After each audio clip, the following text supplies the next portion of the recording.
परळी येथे विधानसभा मतदानाच्या पार्श्वभूमीवरती परळी येथे पथसंचलन करण्यात आले।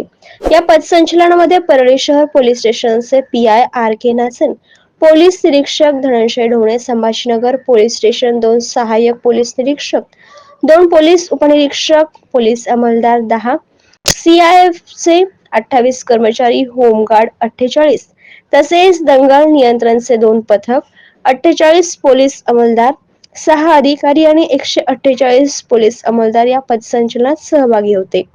दरम्यान अतुल्य महाराष्ट्राच्या प्रतिनिधींशी बोलताना जनतेने निर्भयपणे मतदान करण्याचे आवाहन शहर पोलीस ठाण्याचे पोलीस निरीक्षक आर के नासन यांनी केले।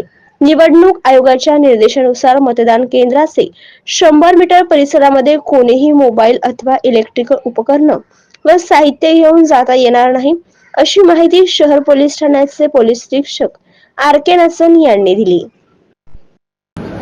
सर, परळी विधानसभेच्या पार्श्वभूमीवर आपल्याकडून काय उपाययोजना केल्यात आम्हाला थोडक्यात सांगाल का?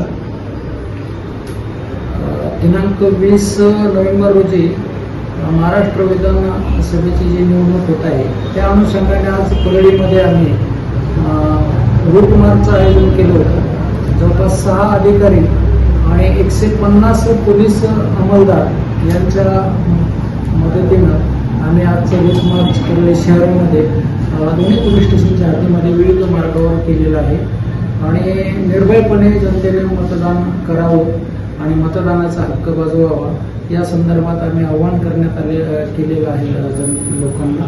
त्याचबरोबर निवडणूक आयोगाच्या निर्देशाप्रमाणे मतदान केंद्राच्या 100 मीटर परिसरामध्ये कुणी आपला मोबाईल घेऊन जाऊ नये, मोबाईल अथवा तत्सम इलेक्ट्रॉनिक साहित्य घेऊन जाऊ नये याबाबतचे जनतेला आम्ही आवाहन केलेलं आहे आणि पोलीस योग्य ते पोलीस बंदोबस्त आम्ही प्रत्येक ठिकाणी लावणार आहोत।